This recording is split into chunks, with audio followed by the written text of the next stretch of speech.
नमस्ते दोस्तों, मैं आपका दिल से स्वागत करती हूँ। दोस्तों, मैं अपनी मम्मी के साथ जब से जिस घर में काम करने जा रही थी, मैंने महसूस किया कि मालकिन का छोटा बेटा राजेश मुझे ही देखता रहता था। मुझे उस समय बहुत डर लगता था जब मालकिन मुझसे राजेश के कमरे की सफाई करने के लिए कहती, क्योंकि वह घर पर होता था, इसलिए मुझे अकेले उसके कमरे में जाते हुए डर लगता था। वजह यह थी कि जब मैं पहली बार उसके कमरे में सफाई करने गई, उस समय वह टीवी पर एक गंदी फिल्म देख रहा था। जैसे ही मैं कमरे में आई, मेरी नजर टीवी पर पड़ी तो मैंने तुरंत अपनी नजरें झुका ली और कमरे के दरवाजे पर ही खड़ी हो गई। उसने एक नजर मुझ पर डाली और कहने लगा, रुक क्यों गई? आओ, कमरे की सफाई करो। मुझे लगा था कि मेरी मौजूदगी की वजह से वह टीवी बंद कर देगा या चैनल बदल देगा, लेकिन मुझे हैरत हुई कि मेरे अंदर आते ही उसने वॉल्यूम और बढ़ा दिया था। मेरी उम्र उस समय मुश्किल से 17 साल थी और राजेश भी 19 साल का ही होगा। कॉलेज में पढ़ता था और बाकी का दिन घर पर ही गुजारता था। वह वैसा ही लड़का था जैसे अमीर घरानों के बिगड़े हुए लड़के होते हैं। मैंने कमरे का दरवाजा पूरा खोल दिया और झाड़ू लगाने लगी, लेकिन वह मुझ पर यूं दहाड़ा कि मैं काम कर रह गई। कहने लगा, अंधी हो तुम? ऐसी ऑन है और तुमने कमरे का दरवाजा खोल रखा है। कमरा बंद करके काम करो।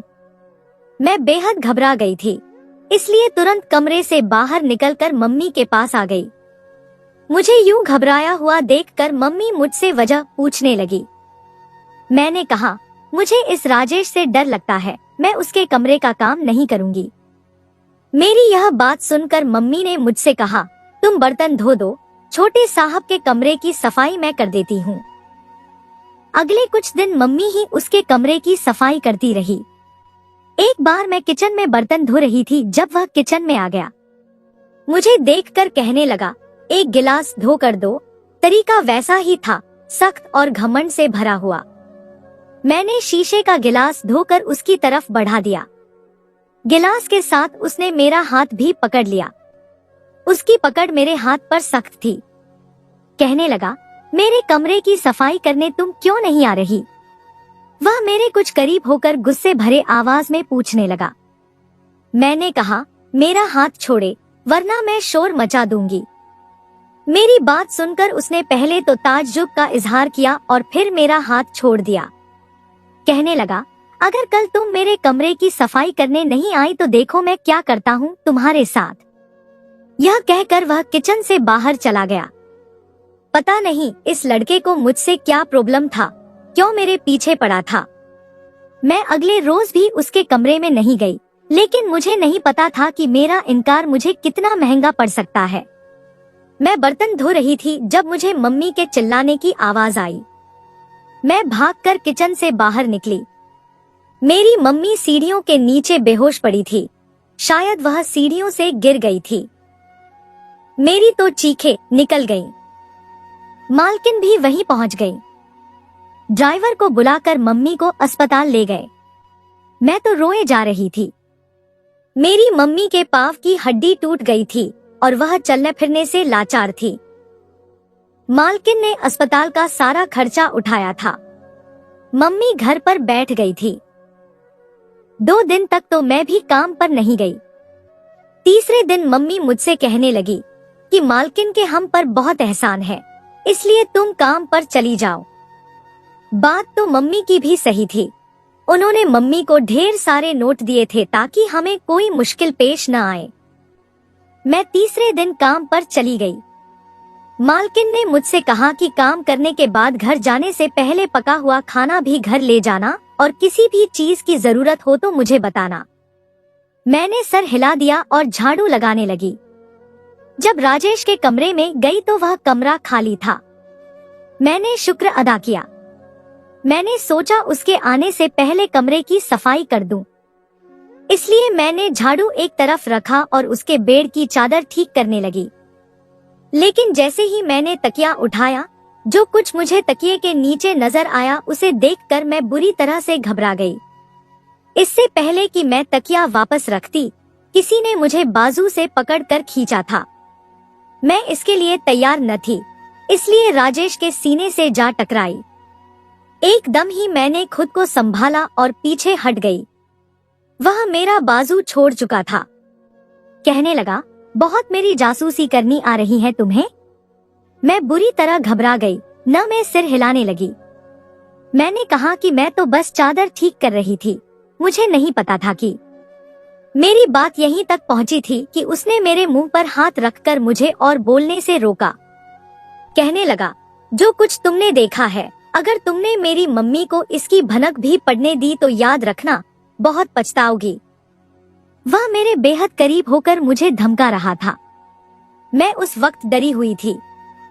मैंने कहा, मैं कुछ नहीं बताऊंगी। इसके बाद वह मुझसे कुछ पीछे हटा।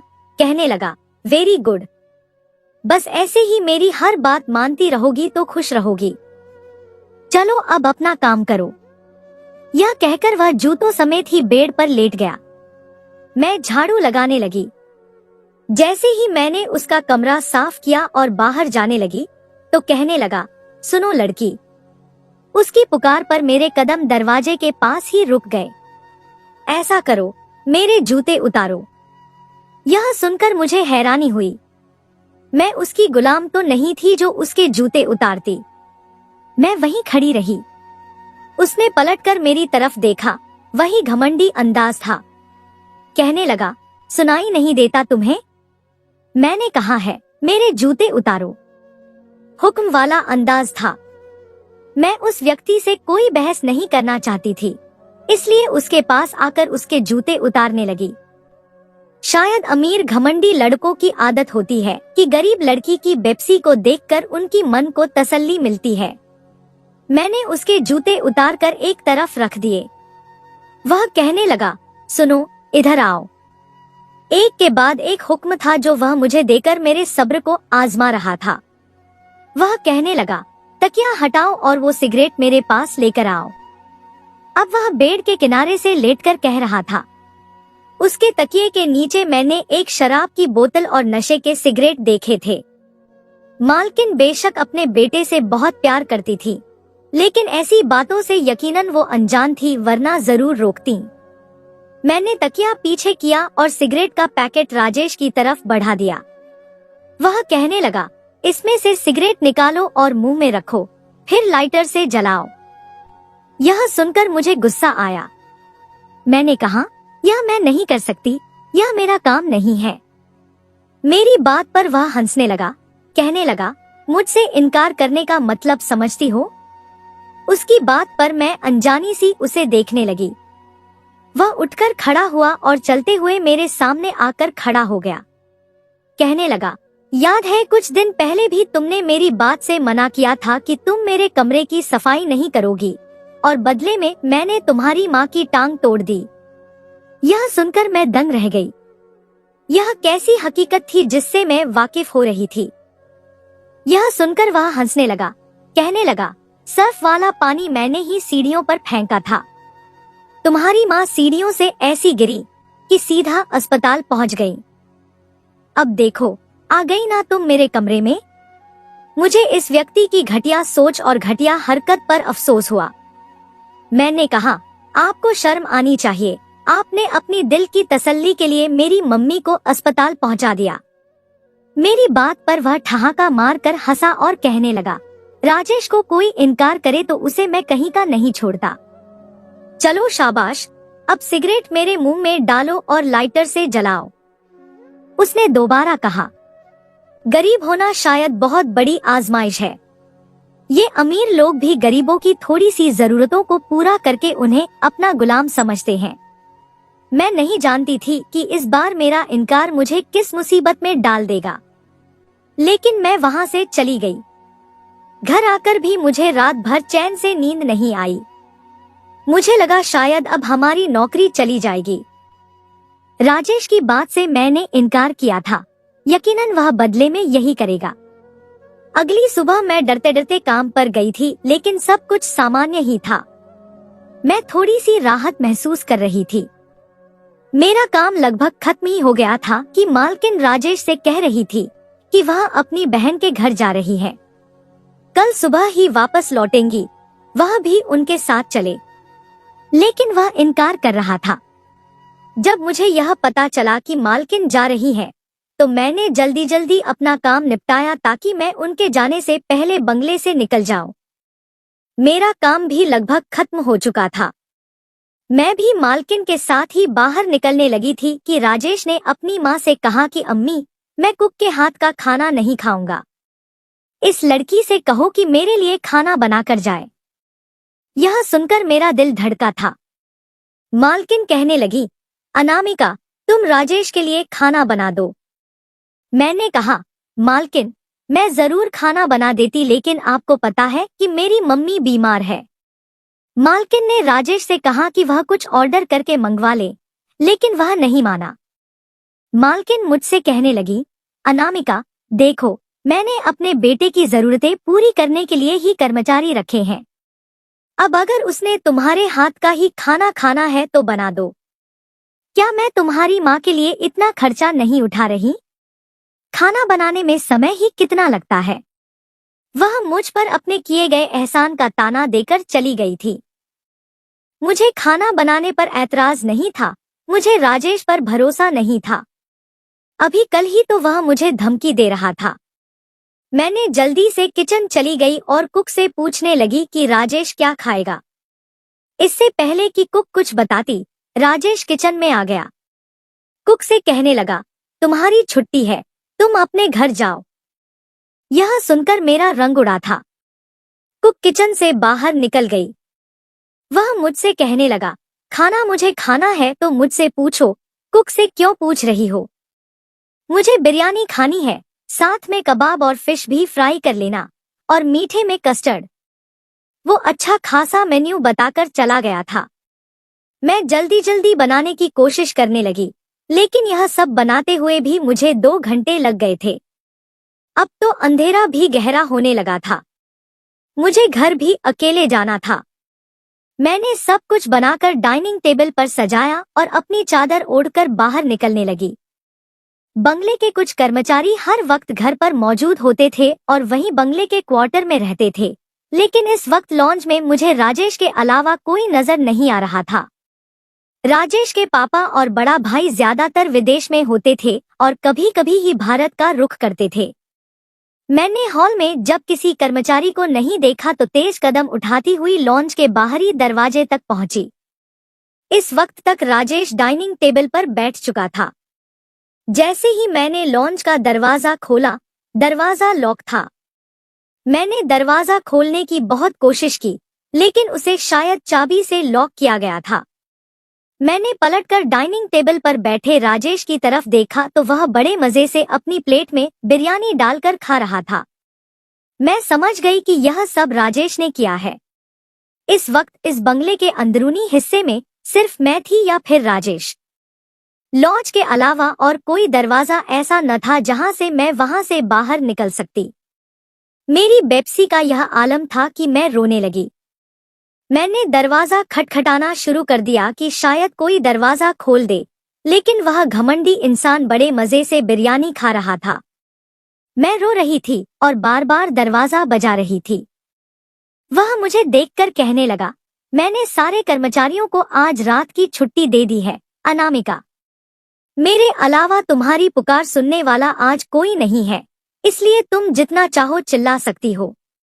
यह कहकर वह बिरयानी के साथ साथ कबाब भी खाने लगा। मैं उसके पास आ गई। मैंने कहा, आप प्लीज यह दरवाजा खोल दें। मेरी मम्मी परेशान हो रही होंगी। रात हो रही है, मुझे मेरे घर जाना है। लेकिन वह इंसान शायद अपने सीने में दिल ही नहीं रखता था। मुझसे कहने लगा, कहा था ना तुमसे, मुझे इनकार मत किया करो। देख लिया ना इसका नतीजा। वह कस्टर्ड प्याली में डालते हुए कह रहा था।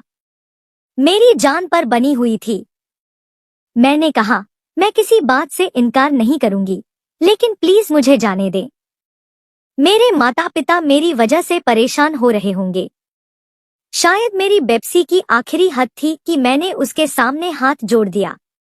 वह कहने लगा, देखो अनामिका, बात यह है कि अगर कोई मेरी बात से इनकार करे तो मुझे उस पर गुस्सा बहुत आता है और मैं बदला लिए बिना नहीं छोड़ता। लेकिन तुम मुझसे मिन्नत कर रही हो तो ठीक है, उसने कस्टर्ड खाते हुए कहा। यह सुनकर मेरी जान में जान आई। मैंने अपने आंसू पोंछे और कहा कि वह चाबी मुझे दे दे। मेरी बात सुनकर कहने लगा, चाबी भी दे दूंगा, इतनी भी क्या जल्दी है, पहले ये बर्तन उठाओ यहाँ से। सब कर्मचारी तो जा चुके हैं, तो अब यह काम तो तुम्हें ही करना पड़ेगा। मैं कोई भी बहस नहीं करना चाहती थी। मैंने घड़ी की तरफ देखा, 8:30 बज रहे थे। मैं रोने लगी। जल्दी से सब कुछ उठाया, समेटा, बर्तन धोए और जब किचन से बाहर आई तो राजेश लॉन्ज में नहीं था। उसके कमरे की लाइट ऑन थी। मेरा जी चाहा फूट फूट कर रो दूं। मैं इस वक्त उसके कमरे में नहीं जाना चाहती थी, लेकिन मुझे चाबी लेनी थी जो उस बेदिल इंसान के पास थी। मैं उसके कमरे के बाहर ही खड़ी रही। कमरे पर दस्तक दी। वह कहने लगा, दरवाजा खुला है, अंदर आ जाओ। मैंने जरा सा दरवाजा खोली। वह बेड पर बैठा था। मैंने दरवाजे पर खड़े होकर कहा कि मुझे लॉन्ज की चाबी दे दे, 10 बजने वाले हैं, प्लीज मुझे जाने दे। मेरी बात सुनकर वह कहने लगा, हाँ तो मैंने कब रोका, लेकिन पहले वह सिगरेट तो मुझे ला दो। वह मेरी बेप्सी का पूरा फायदा उठा रहा था। मैं कमरे में आई। सामने साइड टेबल पर ही सिगरेट और लाइटर रखा था, साथ ही एक कांच का गिलास भी था। मैंने सिगरेट और लाइटर लिया और उस इंसान के पास आ गई। उसने इशारे से मुझे कहा कि मैं सिगरेट उसके मुंह में रखूं। मेरे हाथ बुरी तरह से कांप रहे थे। मैंने सिगरेट उसके मुंह में रखकर जलाया। सिगरेट का एक कश लेकर उसने धुआं मेरे मुंह पर उड़ाया था। कहने लगा, अब मेरे रूम फ्रिज से शराब निकालो और गिलास में डालो। उसकी यह बात सुनकर मैं वहीं खड़ी रही। कहने लगा, अनामिका, 10 बज रहे हैं, तुम जितनी देर करोगी लोग उंगलियां तुम ही पर उठाएंगे। चलो जल्दी करो। लगातार रोने से मेरी हिचकियां बंध गई थी, लेकिन उस इंसान के सीने में जैसे दिल ही नहीं था। मैंने उसके कमरे में रखे फ्रिज में से शराब की बोतल निकाली और उसके पास रखे गिलास में डाल दी। उसी वक्त वह मुझे हाथ से पकड़कर अपनी तरफ खींच चुका था। मेरी सिसकियां उस कमरे में गूंजती रहीं, लेकिन सुनने वाला कोई न था। रात के 3 बजे उस इंसान ने मुझे लॉन्ज की चाबी दी थी। मेरा सब कुछ बर्बाद करने के बाद मुझसे कहने लगा, अभी भी रात की स्याही बाकी है, अनामिका, जल्दी से अपने घर चली जाओ। किसी को पता नहीं चलेगा कि तुम्हारे साथ क्या हुआ है। उसकी बात सुनकर मेरा जी चाहा मैं उस इंसान का कत्ल कर दूं, लेकिन यह शायद मेरे बस में न था। मैंने कहा, जैसे तुमने मुझे बर्बाद किया है, ऊपर वाला करे तुम भी बर्बाद हो जाओ, तुम्हें कभी चैन न आए, तुम रोते रहो और कोई तुम्हारे आंसू पोंछने वाला न हो। यह कहकर मैंने चाबी ली और बाहर चली गई। लेकिन मैं अपने घर नहीं गई थी, बल्कि मेरा मुंह मेन रोड की तरफ था। मैं जिंदा रहना ही नहीं चाहती थी, क्योंकि आगे की जिंदगी मेरे लिए सिर्फ बदनामी ही लेकर आती। अच्छा था कि मैं किसी गाड़ी से टकराकर मर जाती। मेरे माता पिता भी यही समझते कि मैं एक्सीडेंट की वजह से मर गई हूँ। मेरे सामने से एक तेज रफ्तार गाड़ी आ रही थी। इस वक्त सड़कें सुनसान थी, इसलिए गाड़ी की रफ्तार बहुत तेज थी। जैसे ही वो करीब आने लगी, मैं उस गाड़ी के सामने खड़ी हो गई और अपनी आंखें बंद कर ली। बड़ी जोर से वो गाड़ी मुझसे टकराई थी और फिर मेरा सिर किसी चीज से बड़ी जोर से टकराया था। मैं होशोहवास से खो गई थी, लेकिन जैसे जिंदगी हमारे हाथ में नहीं होती, मौत भी नहीं होती। मेरे साथ भी यही हुआ था। मुझे जब होश आया तो मैं अस्पताल के कमरे में थी। मुझे अपने बच जाने का अफसोस था। मेरे सामने एक बूढ़ी औरत बैठी थी और उसके साथ एक नौजवान भी था। मेरे सिर में खूब दर्द हो रहा था। मैंने दोनों हाथों से अपना सिर पकड़ लिया तो एहसास हुआ कि मेरा पूरा सिर पट्टियों से जकड़ा हुआ है। वो औरत मुझे देखकर उस नौजवान से कहने लगी, अमित, इसे होश आ गया है, जाओ जाकर डॉक्टर को बुलाकर लाओ। कुछ ही देर में नर्सें और डॉक्टर भी मेरे कमरे में आ गए और मुझसे मेरे बारे में पूछने लगे। मैं क्या बताती, मेरा बॉडी दागदार था, इसलिए मैंने कहा कि मुझे कुछ भी याद नहीं है। मैं कौन हूँ, मेरा क्या नाम है, मुझे कुछ भी याद नहीं है। मैंने अपनी याददाश्त खो जाने का नाटक किया था। वो औरत मुझे अपने घर ले गई। एक छोटे 3 कमरों के फ्लैट में वो अपने बेटे के साथ रहती थी। मैं उन्हीं की गाड़ी से टकराई थी। काफी नेक महिला थी, मेरा बहुत ख्याल भी रखती थी।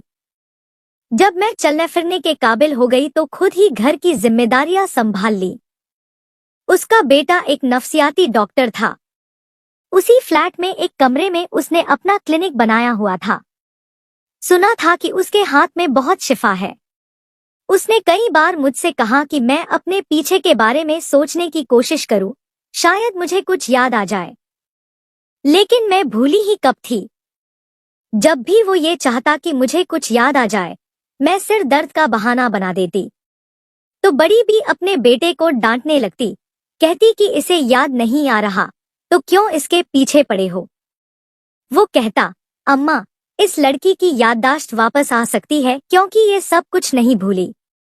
इसे खाना पकाना अच्छे से आता है, इसे सब पता है कि क्या चीज है, कैसे पकाते हैं, हर काम इसे करना आता है। इसका मतलब है कि ये सब कुछ नहीं भूली। ये सुनकर मुझे अपनी गलती का एहसास हुआ था, लेकिन बहरहाल मैंने अपना नाटक जारी रखा। 1 साल बीत चुका था। वो औरत अब मुझसे बहुत खुश हो चुकी थी, इसलिए अपने बेटे को मुझसे शादी करने के लिए राजी कर लिया। सहारे की जरूरत तो मुझे भी थी, मैंने भी इनकार नहीं किया। यूं मेरी शादी अमित से हो गई। अमित बहुत अच्छा इंसान था। मैं उसके साथ बेहद खुश जिंदगी गुजार रही थी। लेकिन एक दिन वो हुआ कि मेरे होश उड़ गए। शाम की चाय में अक्सर अमित को उसके क्लिनिकनुमा कमरे में देने चली जाती थी। ज्यादातर इस वक्त वहां कोई मरीज नहीं होता था। ऐसे ही एक शाम थी जब मैं चाय का कप थामे उसके कमरे के दरवाजे तक पहुंची, मगर अंदर से आने वाली आवाज ने मेरे पैर वहीं जंजीर कर दिए थे। मैंने उसे बर्बाद कर दिया था, डॉक्टर। वो मेरी मिन्नत करती रही, अपनी इज्जत की भीख मांगती रही, लेकिन मुझे उस पर रहम नहीं आया। मैं उस आवाज को कैसे भुला सकती थी। वो राजेश था। देखिए मिस्टर राजेश, आप खुद कह रहे हैं कि वो लड़की अब मर चुकी है। उसी रात उसका एक्सीडेंट हो गया था, तो क्यों आप इस बात को यकीन नहीं कर लेते? भूल जाइए उस बात को, अमित उसे समझाने लगा। कैसे भूल जाओ, भूल ही तो नहीं पा रहा। मैं पिछले 1 साल से सोया नहीं हूँ। मैं सोने के लिए आंखें बंद करता हूँ तो मुझे उसकी सिसकियां सोने नहीं देती। मुझे लगता है वो मेरे सामने हाथ जोड़े रो रही है, कह रही है, मुझे जाने दो, मेरे माता पिता मेरा इंतजार कर रहे हैं। उसकी आवाजें मेरे कानों में हर वक्त गूंजती रहती हैं। मुझ पर ना शराब असर करती है, ना नींद की दवा। मैं सोना चाहता हूँ, लेकिन वो मुझे सोने नहीं देती। ऐसा करो डॉक्टर, मुझे ठीक करे वरना मैं पागल हो जाऊंगा। मुझे उसकी बद्दुआ लग गई है। काश कि वो कहीं मुझे मिल जाए तो मैं हाथ जोड़कर उससे माफी मांग लूं। उससे कहूं कि वो जो चाहे मुझसे बदला ले ले, लेकिन मुझे अपनी बद्दुआ से आजाद कर दे। मैं सोना चाहता हूं डॉक्टर, मैं पिछले 1 साल से नहीं सोया। वो बिलक बिलक कर बड़ी बेपसी से रो रहा था और मुझे ऊपर वाले पर पूरा यकीन हो चुका था। मैं भी क्या बदला ले सकती थी जो ऊपर वाले ने उस शख्स से लिया था। बेशक वो अपने बंदों की पुकार को सुनता है। मैं वहीं से पलटकर वापस चली गई क्योंकि मैं उस शख्स को कभी भी माफ नहीं कर सकती थी। तो दोस्तों, यह थी हमारी आज की कहानी। आपको सुनकर कैसी लगी हमें कमेंट करके जरूर बताएं और हमारी वीडियो को ज्यादा से ज्यादा अपने दोस्तों में शेयर करें और हमारे चैनल को भी सब्सक्राइब कर लें ताकि आने वाली वीडियो का नोटिफिकेशन आप तक तुरंत पहुंचे। मैं मिलती हूं आपसे अगली वीडियो में, तब तक के लिए धन्यवाद।